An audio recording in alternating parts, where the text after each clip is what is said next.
Well, good afternoon, everyone. My name is Roger Hartley. I'm Dean of the College of Public Affairs, and it's my privilege to welcome you to another of our incredible speaker series, Voices of Public Service. I really appreciate your attendance this afternoon, and I'm really excited about our guest this afternoon as well. I was asked to just provide a bit of a welcome, but I always like to give a little bit of background on the series. The series was started last spring in January as a new actually initiative of the William Donald Schaefer Center for Public Policy in the College of Public Affairs. And the idea was that we would create a special series that brought together public, nonprofit, and private sector leaders to speak with students about their career journeys, about how they got to where they are, about what challenges and opportunities they found along the way in their career, what they learned, and then the opportunity for students and faculty and others to have an opportunity to ask them questions and pose ideas. We've now had, I believe, 6 of members of our series. And it's just been really terrific and amazing. We archive these and record them. And I want to mention, too, that the real purpose of this is, again, helping students on their career journeys. And so with that, I also want to thank our partner in this series, which is the University of Baltimore's Career and Internship Center, that is also a co-sponsor of this series. What's also quite exciting too is that this series is part of something new that you're going to be hearing more and more about this semester and next semester. What is a new next generation of public service program that's housed in the William Donald Schaefer Center. So this series is part of that. I want to say too, thank you again to Professor DeFranco for not only being with us here today, but recommending our speaker today. And she is going to do an introduction because Miss Lorena De Leon is a former student of Professor DeFranco's, a 3-time alum of the University of Baltimore. And as you will see and hear today, has had a marvelous and terrific career in healthcare. So I am at this time going to say thank you all for coming and turn it over to Professor DeFranco. So good afternoon, everyone, and welcome. I'm so happy to be part of this experience, and I'm so happy to have Lorena join us today. As Roger said, she is a 3-time alum from the University of Baltimore, and she received her degrees in, the first one she got was a Bachelor's of Science in Business Administration and Management. Then she went on to get her Master's of Business Administration. And finally, she capped everything off with the Doctor of Public Administration, graduating from that program in 2020. She has served a number of positions, progressing first as a manager of the ultrasound and vascular department at Adventist Healthcare, and then moved on to vice president of digital health strategies and operations at United Healthcare Group. She moved into also the director of strategy and operations, value-based care at Impact Advisors, and she is currently the senior director of population health at the Maryland Physicians Care. She has over 25 years of operations experience and clinical expertise in both program development and execution, and she is very involved in strategic planning, operations, and affordability and cost savings. So Lorena, welcome. We are so happy to have you with us. Thank you. It's very much a privilege to be here, and good to see you and Dr. Cotton and Dean Hartley as well. Well, Dr. De Leon, I'm happy to have you here today because you were a student in my strategic management class in the doctorate program. So I guess that went well. Yeah, clearly you did your job well. Well, I'm happy to and honored to be here today to talk to you about your career in public service and let our students see a different side of public service. So can you tell us a little bit about your career journey? Did you set out initially knowing that you wanted to be a leader in population health, or is that something that evolved along the way? I think that was something that evolved along the way. I'm going to be honest with you. You know, you go through many different changes as you hit different types of opportunities. I don't think that public health was a thing, or population health was a thing when I started, my career as a sonographer. I think that ultimately, I started in the clinical forum because that's all I knew, was the clinical piece. And if you wanted to work with patients, you went and worked in a hospital. Ultimately, I think what happened was a frustration of seeing the same patients come in over and over again, not having their needs met. I also realized that, serving in a leadership capacity, and I had served in multiple leadership capacities as a sonographer, I often lacked the skills that was needed to speak business, like I like to say. In the clinical world, you tend to get promoted because you're really good at a technical skill. So it's kind of, you're either the last man standing because you've been there the longest, right? Or you're just really good at what you technically do. But if they give you a promotion, that doesn't automatically mean that you've gained the skills of understanding, a spreadsheet, operational costs, all these other pieces that go along with really management. And so I think part of realizing that I was missing those skills was wanting to, finish my bachelor's and get an MBA so I could speak both the clinical language as well as the financial and operational piece. And for many years of my career, I've kind of served as a translator for both, and you'll hear that a lot with people who are in management who have gone back to school that started off initially in a clinical forum and then flipped over to that more operational business side of it. Yeah, I'm wondering, was there a pivotal moment where you realized I need to make that transition from direct patient care into a more, management, operations, leadership position?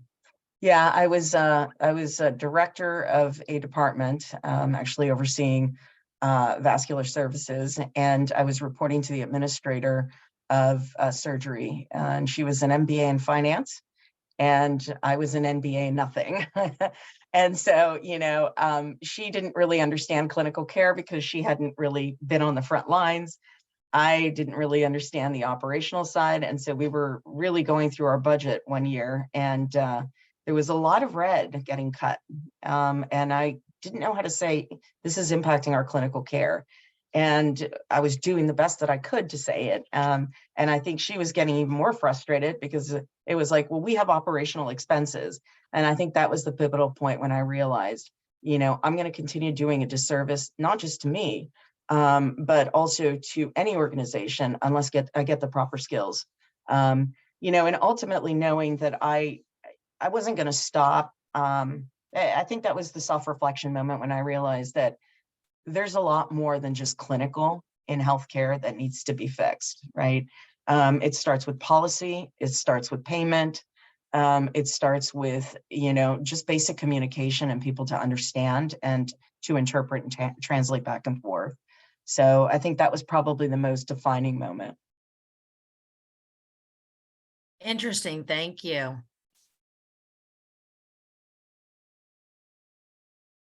Oh.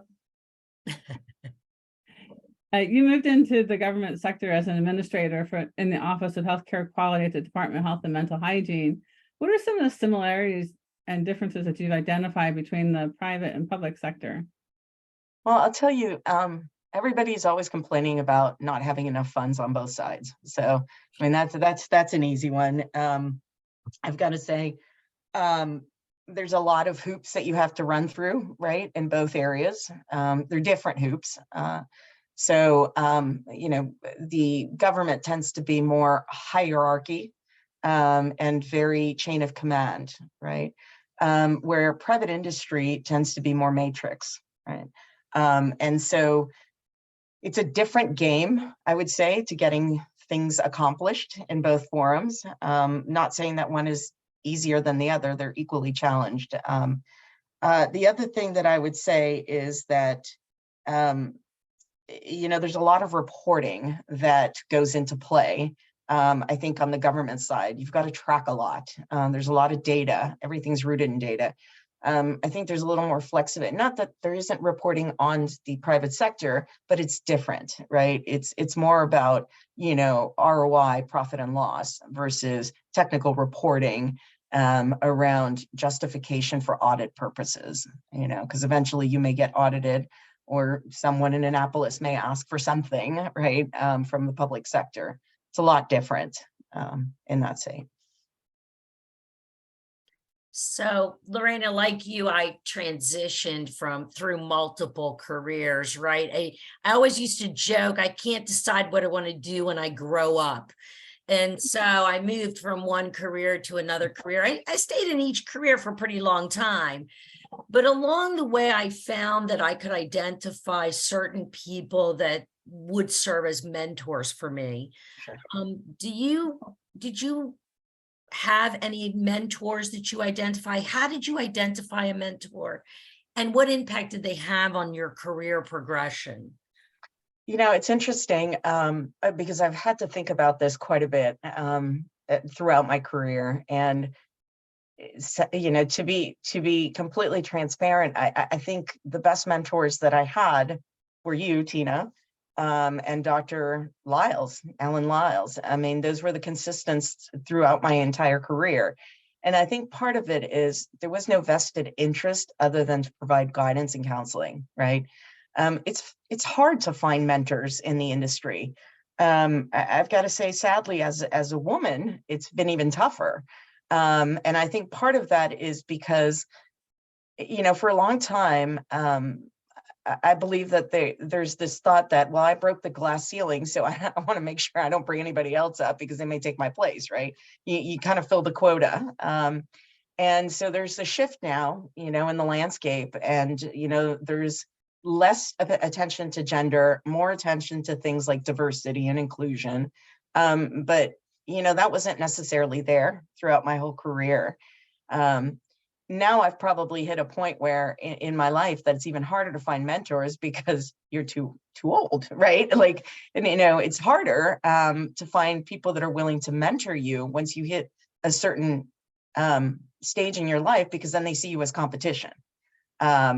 So, I would always say that it's always good to find a mentor that is maybe not in your industry, because many of the skills that are out there are transferable. They can tend to look at things from an objective perspective.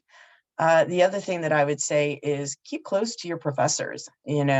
I've reached out to many of you, whether it's around an analytical, problem, or whether it's, bouncing some ideas, the people that you meet in the University of Baltimore, any academic setting, will serve more than just helping you pass a class. They can be people who can support you for the rest of your life. So. I just want to follow up a little bit with that, because it is rather disturbing to me that it's difficult when you progress to a certain age, and perhaps it's not even the age, perhaps it's what you've achieved professionally when looking for a mentor to guide you even further, that it becomes some sort of a threat to someone else. But do you see that as a responsibility of everyone to reach down and bring someone else up with them? Because quite frankly, isn't that all part of succession planning and planning leadership for our future? Yeah, I mean, I would agree with you. And that's actually what's happening in the healthcare industry. There wasn't succession planning that happened, right? And people didn't think about the mentor piece. And now you've had a void, or you have too many roles that are open, and there's not enough people to fill them anymore, because they didn't plan ahead, and they didn't reach down, and they didn't ensure, that they had the next sets of leaders in place. So I think that's sadly one of the things that came out of COVID, is that we're lacking a lot of leadership out there, and people have chosen to retire and change out of careers, right? Their priorities have shifted. They want better quality of life. So a lot of leaders just said, I learned my lesson. I want to go spend time with my family. I've made enough money. I'm out of here, you know. And there's kind of this middle ground that's not prepared, right? So I think you bring up an excellent point, right? In the sense that, you know, maybe that threat has shifted a little bit. But, you know, I don't know. You know, I could tell you myself, I'm a huge proponent of mentoring. I could tell you that you probably see it a lot more in public service than you do in private industry. I mean, this is one area where I think they're very different. Is in public service, they tend to promote from within. They tend to build up. You know, in government jobs, they tend to build you up, right? They want to give you the added skills. In private industry, it's even less. It tends to be capped because the dollars aren't there, right?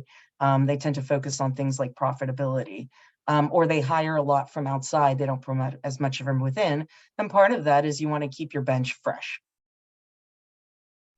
So. Well, you know, I'm honored that you view me as a mentor. I don't view myself that way in our relationship, because we do have a really nice relationship where we talk about many different things.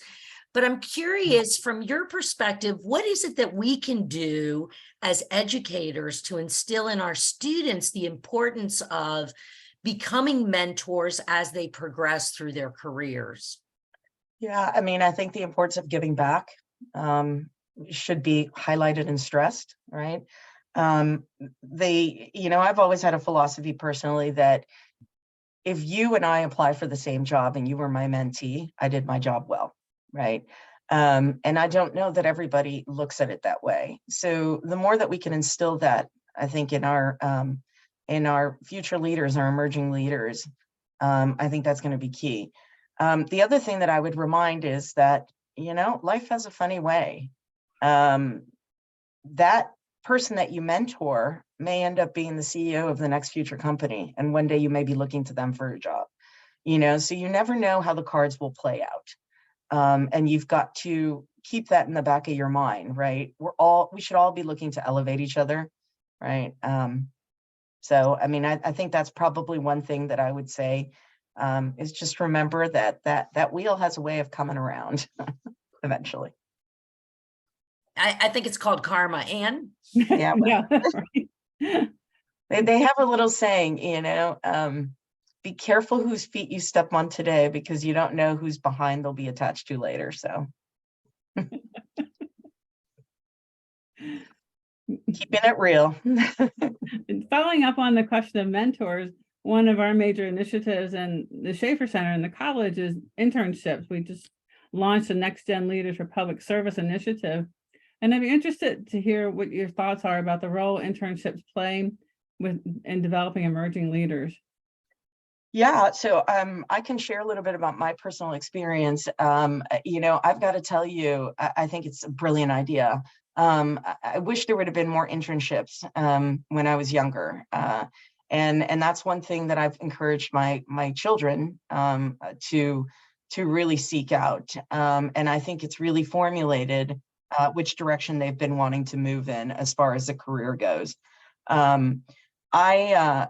I think the value of mentorship, I mean, of internships is, one, it allows you to investigate, you know, the different landscape that's out there, right? And allows you to learn how different areas can play together without having to commit to one, right?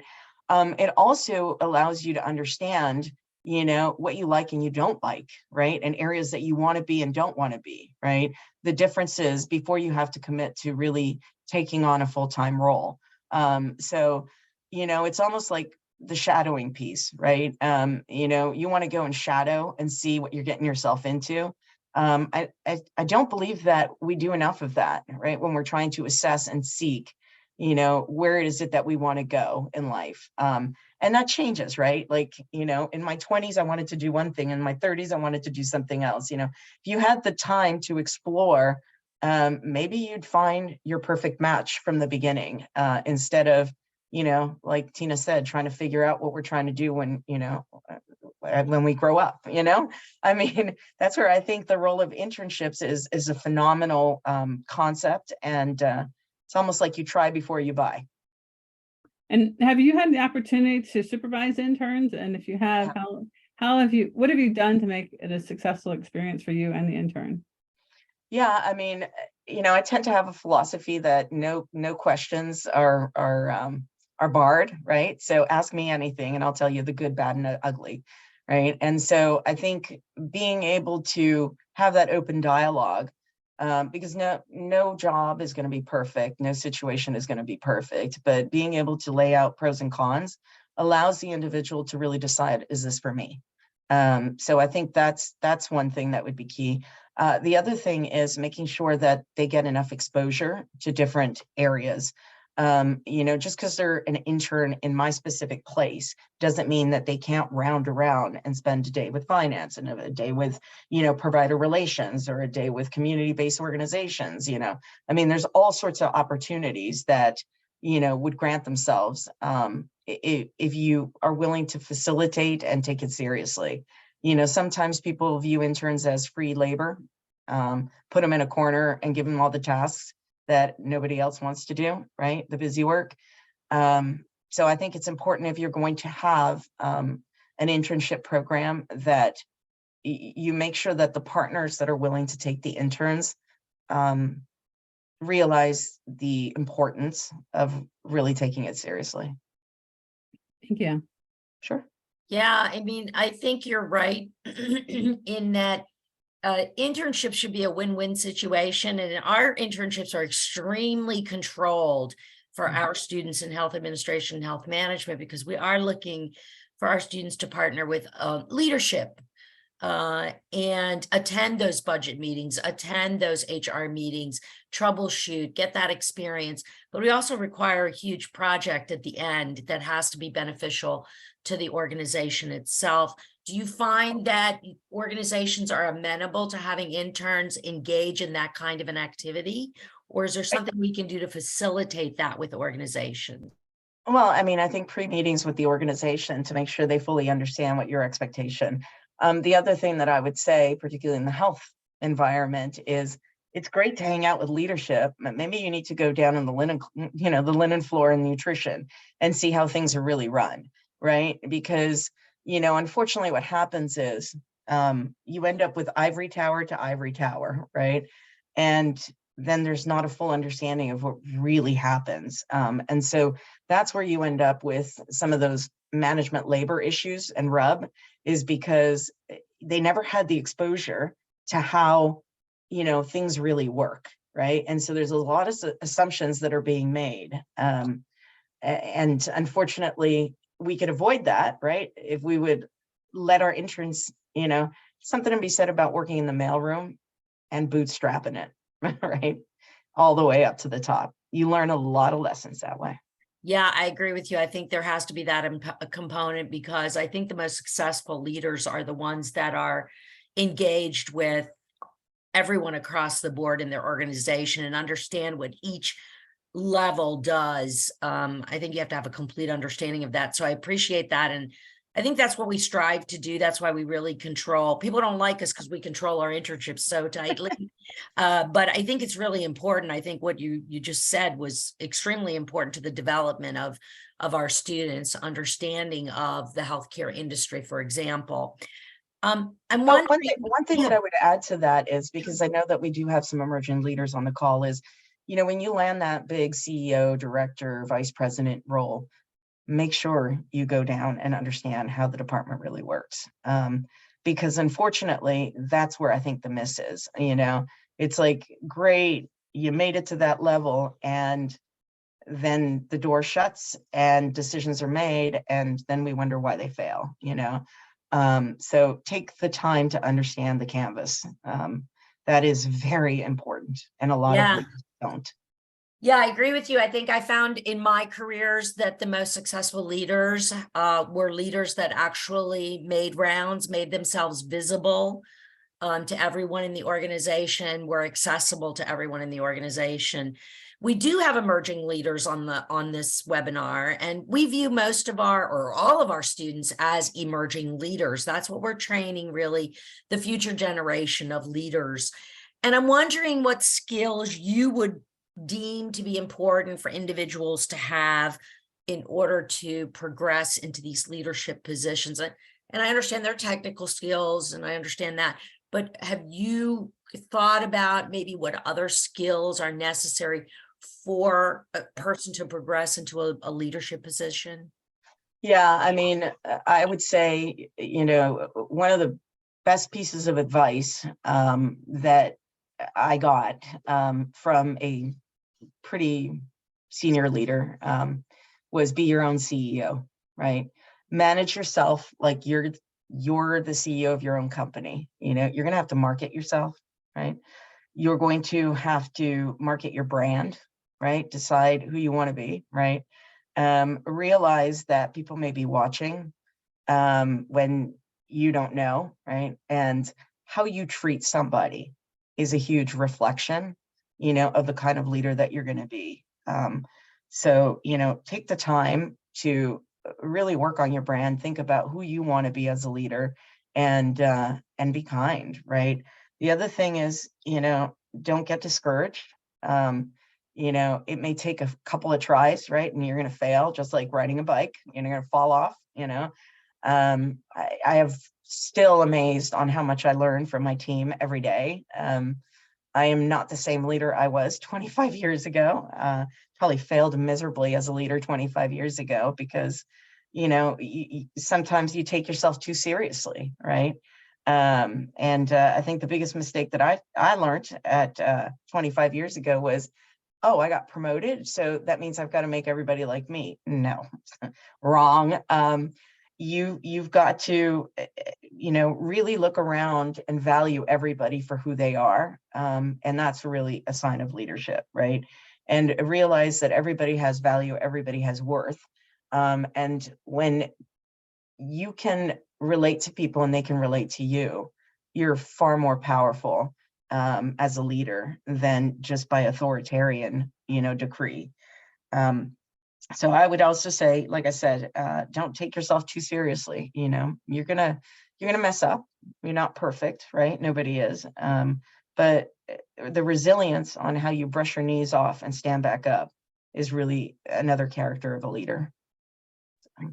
Yeah, I've always found that you can't, for myself at least, you can't appreciate the successes fully unless you've experienced the failures. And I think for someone in your position to say to students, it's okay to fail. It's what you do with that experience that moves you forward in your career.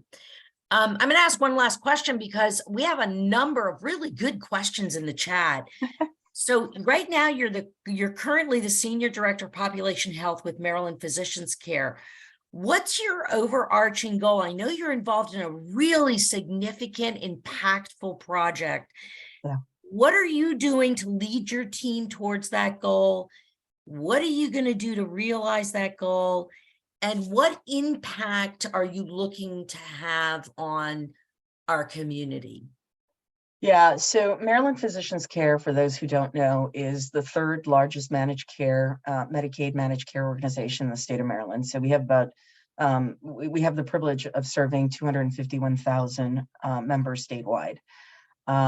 I have was asked to join the team, and I have the privilege of leading 3 different teams right now, which is incredible. I've got our data analytics team, which consists of an epidemiologist and a data analyst, and both of them are superior and brilliant. I mean, really are building social risk models using data that is, all sorts of social determinant data to really triangulate and identify people who are at highest risk for things like food insecurity, homelessness, and so forth.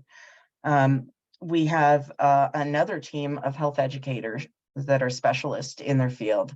And they are really looking at the continuum of particular conditions like obesity and looking from that continuum of, preventing children from becoming obese. If they do, how do we, reverse that? How do we avoid them from becoming pre-diabetic? If they become diabetic, how do we now control? How do we avoid those complications that end up really crippling people for life? So they're designing new models and new health education material. And then the last, which is probably the one that's most to the core, is our social determinant of health team, which really are our boots on the ground team. We've divided Maryland into 5 regions, and we've hired teams from each one of those areas. And I would say, honestly, the best way that I can equate it, ironically, is kind of like running a campaign for a political campaign. You really need to understand communities that you're serving, right? You can't do that from your office, right? You need to understand what are the barriers to access, what the community truly needs if you're going to engage people in their health, right? We are trying to address a lot of the social determinants that our members have and our patients have. Part of it is because, as a healthcare industry, we spend a lot of time talking at people, right? We talk to them about their diabetes. We talk to them about their obesity. We never really show them how to address them. When you are dealing with a Medicaid population, they have so much more that they're dealing with, right? They're not interested in their diabetes and whether or not they're eating healthy if they don't have food and they don't have a house to live in, right? So addressing those social needs becomes the priority, earning and building trust and ensuring that we're being fiscally conservative and using our money wisely to help our communities build themselves up, right? Is really the area that we're focused in. And we're doing that for our 251,000 members, and we're hoping to continue to expand the population that we can serve. So, hope that answers your question, Tina. Yeah, absolutely. That's fabulous. And I'm wondering, did you handpick the team? I did. I had the privilege. So when I was brought on, I was employee number 1 for the department. And this was something that they wanted to build and curate internally. We're owned by 4 health systems.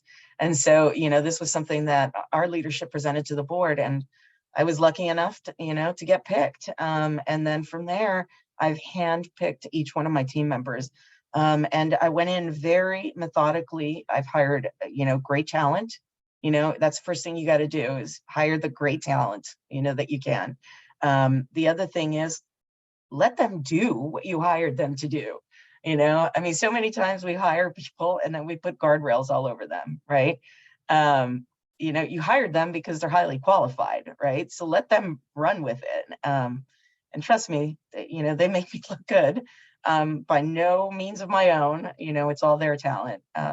With that being said, I wanted to make sure that I had a very diverse team that was representative of our population in Maryland. So, we often joke that we have the most eclectic team out of everybody, all the other teams at MPC. So, I hold that with a very proud badge. That's great. A good leader is a leader who surrounds himself or herself with people that are smarter than them, right? That's by all means they are. Yeah, I see that all the time. Do you want to go to some chat questions or question and answers, Anne? Yeah. So we'll switch over to the chat questions. I'll ask a few, then I'll let Dean Hartley pop in and ask a couple. So the first one is from Dr. Lyles, and his question for you is, Dr. DeLeon, what do you think is the most valuable part of your UB education for your professional career? Meeting you. That was easy. No, I'm kidding. No, that was one of the bonuses, right? Is being lucky enough to have him as a mentor. But I think, when I started off my my bachelor's in business, I was actually enrolled at Johns Hopkins, and I switched over to UB. And the reason I did was because, we have the little slogan that says knowledge that works, right? It actually is. Everything that I learned at UB, I use every day. Where a lot of the things that I was learning in the other academic settings were very theoretical. This was very much an applied environment. There wasn't one skill. I mean, as you know, Dr. Cotton, I use strategic thinking every single day, and God knows Tina, has kept me probably out of some trouble, with all her legal, advice, throughout the years, right? But But ultimately, and Dr. Lyles with his analytical, methodology and keeping on me. I mean, everything that I learned at UB, I use on a daily basis. So I can't say that it's one thing. I've got to say that that's definitely a standout versus some of the other academic settings that I've been in. Thanks. Dean Hartley. Yeah, thanks. And just to break into all of the attendees, please type any questions that you have at all into our chat feature, Q&A feature, sorry, at the bottom of the page. Lorena, this has just been fabulous. I've really enjoyed listening to your answers and they've been inspiring. We have a question from Eureka, I believe it is, Generette. She asks, what are some of the biggest obstacles you faced and how did you navigate through those obstacles? I think that, I kind of shared a little bit about, not having the proper skills, right? I don't know that that just happened once. I think, we're in an evolving industry and things are moving so quickly. So, what you want to do is make sure that there's no shame in realizing, hey, I don't have all the tools, but go out and get them then, right? Sitting around and, looking to others isn't going to solve the problem. Ultimately, going out, getting the tools that you need so that you can do the best job that you can is your responsibility. I would say that's one. The other thing I would say is, I ran into probably some challenges when I was trying to move up early in my career, partly with the middle management layer. And not to say anything against middle management, but I feel like they're kind of the sandwich in the middle, right? Like the filler, they're trying to manage, the people below, but they're also trying to filter some of that information because they want to keep their jobs, in all honesty. And so I think trying to navigate that and trying to get recognition in order to make it past that layer was probably one of the biggest challenges, right? And so sometimes you almost have to go and come back, right? Don't be afraid to leave an organization, right? If there's a better opportunity, we all get comfortable, right? And sometimes it can be hard to leave your friends and the people that you work with. But sometimes you also have to leave in order to learn different things and to get over, to the next level. I hope that answers your question. I have a follow-up question.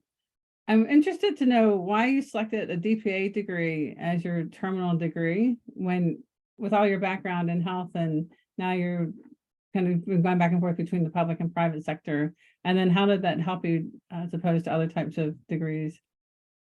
So one thing I always, going back to the answer I just gave, I wanted to make sure I was equipped to do my job well. And for me, my job has always been this mission to want to help fix healthcare. It is very difficult to try to do that if you don't understand the public setting. Why I didn't do a PhD and I did a D.P.A is because I don't want to be a theorist. I want to be an applied, doctorate, public administration expert, right? I don't want to, pontificate and write books. I want to actually change, and so the D.P.A allows me those skills in order to be able to drive that. The MBA gave me the backing to understand finance, right? And as we continue to move forward, over the next probably 10, 20 years, you're going to see a lot more private and public partnerships for us to be able to address the, growing 17% GDP monster that is healthcare cost. So I felt I needed to be prepared in order, like you said, to navigate an ebb and flow between the two. Particularly now that I'm working, for a managed care organization that's Medicaid, but is still for profit. So.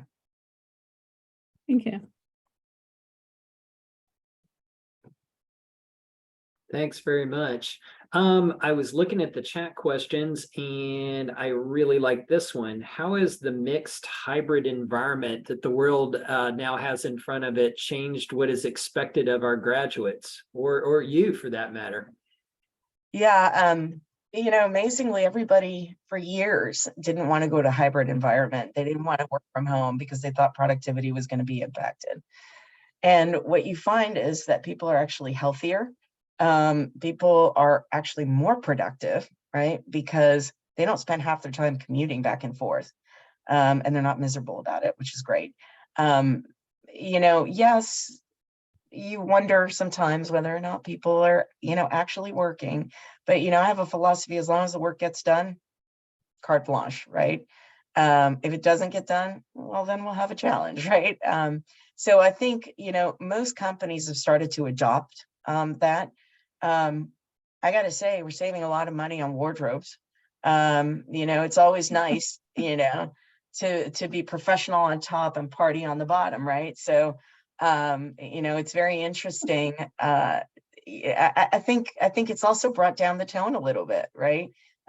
You're getting to see leaders to be more of themselves as opposed to, showing up to the party like they're going to, a press conference. So that's definitely a change that I've seen. As far as negatives go, I think that it's a lot harder to create bonds with people when you're in virtual mode. We still go into the office a couple times a week, not because we have to, but because we want to. And that's been kind of cool to see my team say, hey, I really want to go to the office. And I was like, but you really don't have to. And they're like, but we really want to see each other. I think people are still craving a little bit of that human connection. So I think the hybrid approach is good. I don't think anybody's raging to go back into the office full time. Yeah, I think I agree with you. And I think we surprised people because we have been so productive, even working from home.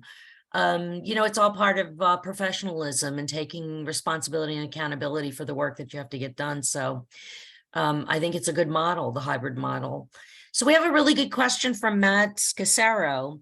He says, as a leader in healthcare, so much of the pressure from government and industry is on cost to the exclusion of all else.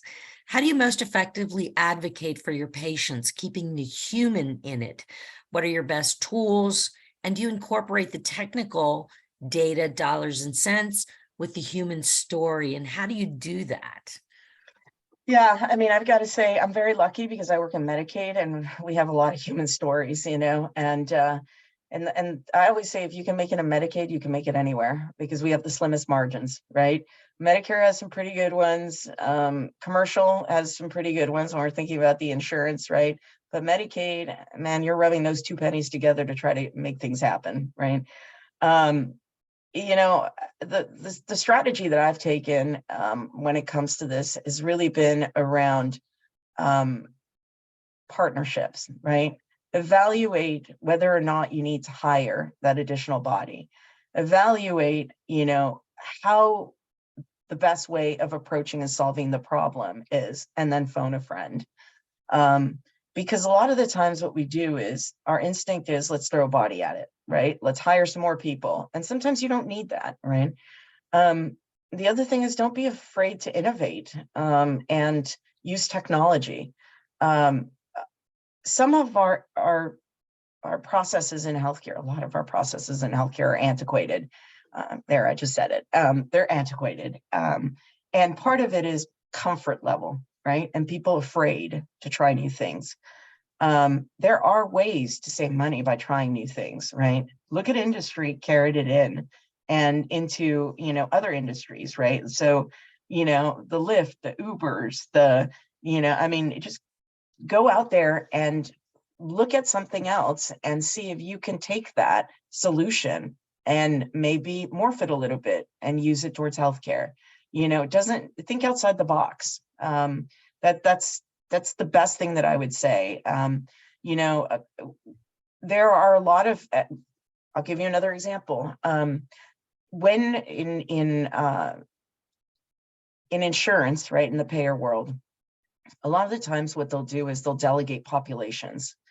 They'll put a contract in place, so they put the risk on someone else, right, in an effort to then hold them accountable and get the savings, right? Shared savings models and so forth.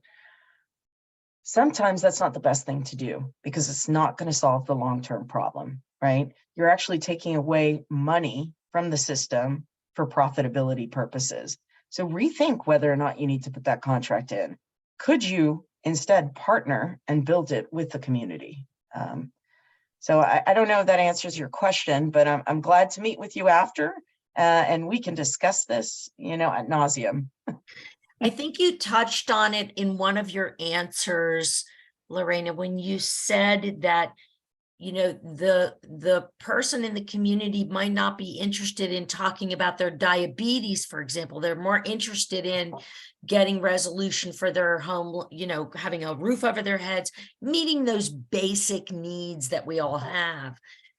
So in your project now, and I think we talked about this one night when we were at dinner, you were looking at community health workers and having those people be the human touch point for your program, because do you see that as a really important piece component of this?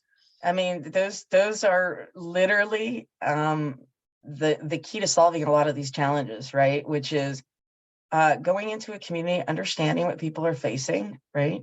Having a conversation with the patient. Don't make assumptions, right? But having a conversation to find out what people really need. And you'd be surprised, we spend a lot of time thinking of solutions, but have we actually investigated and taken the time to go down and talk to the public about what they really want? So, that's why I equate it to running for politics in many ways, right?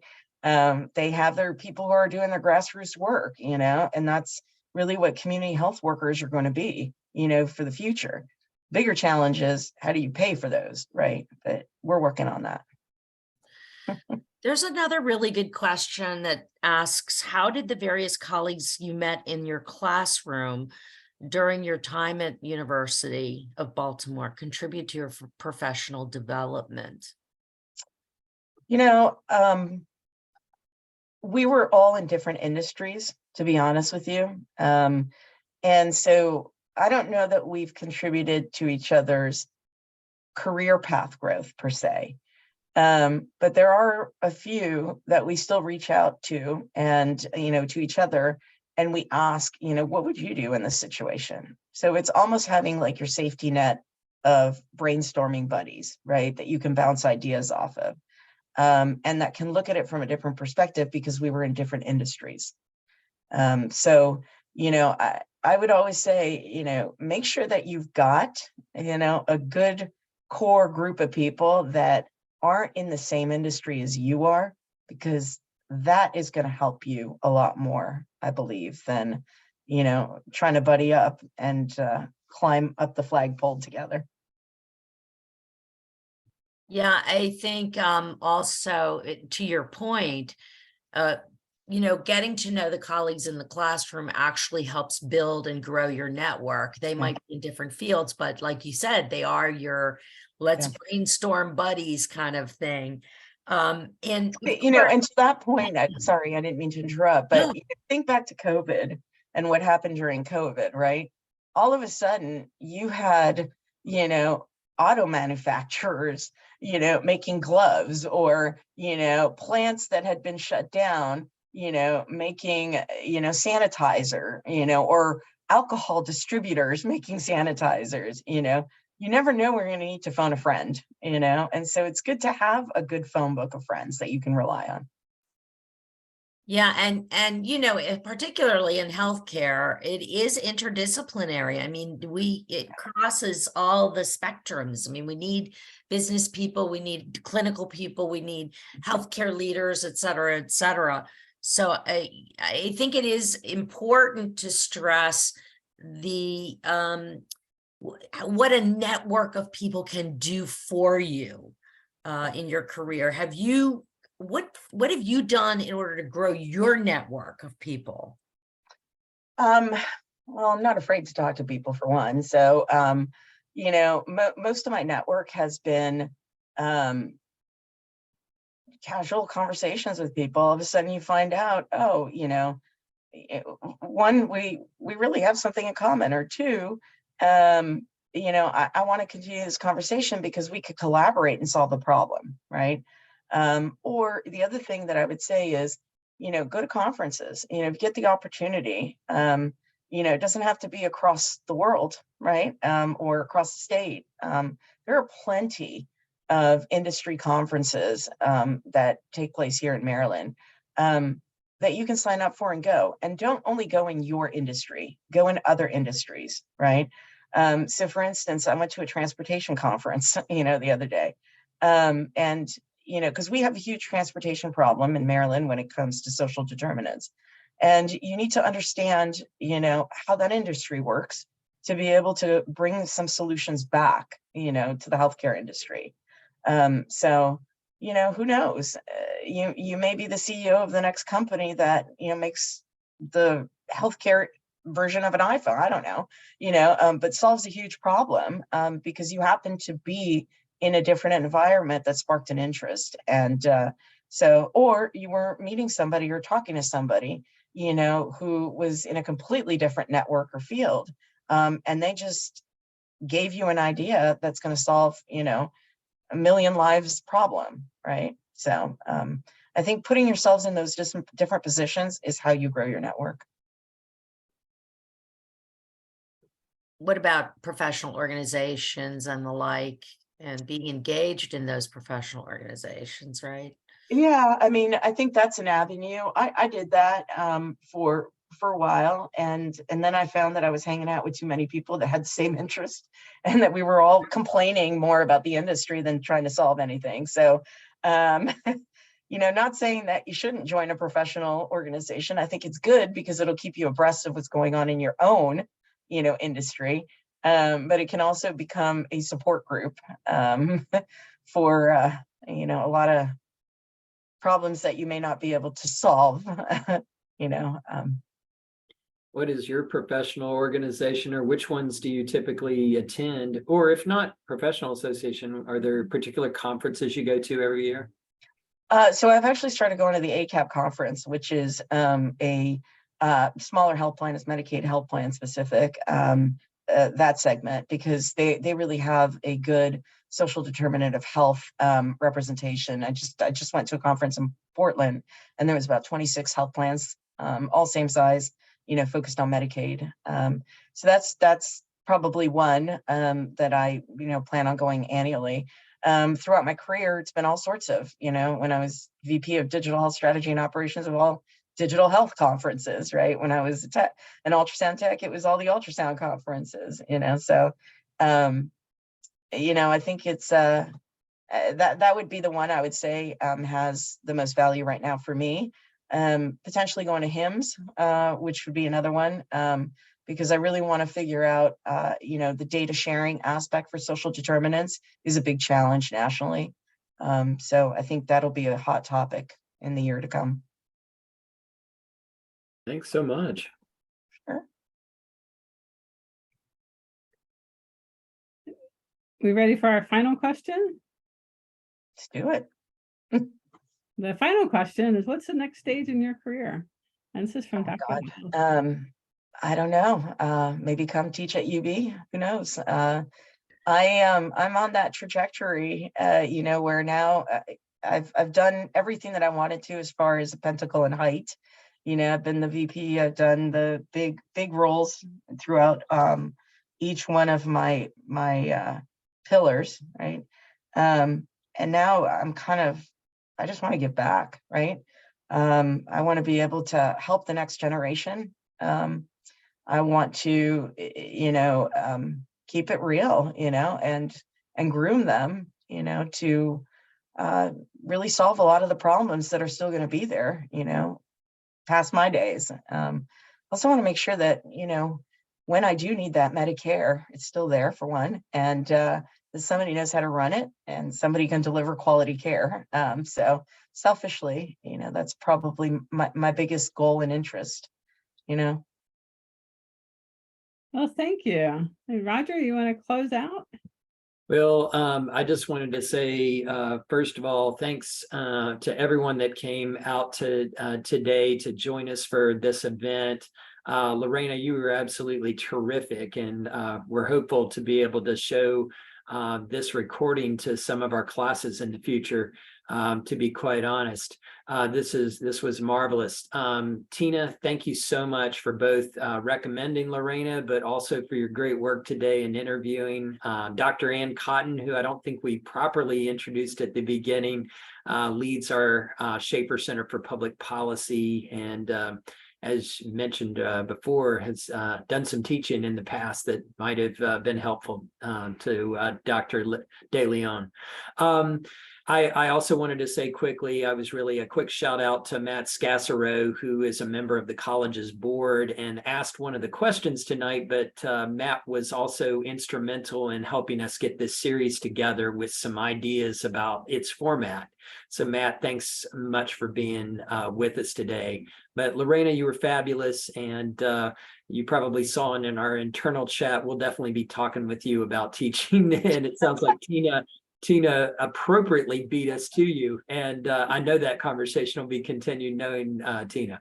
But thanks everyone. I hope you have a wonderful night, and this was terrific. Thank Thank you you. for the Thank you opportunity. very much.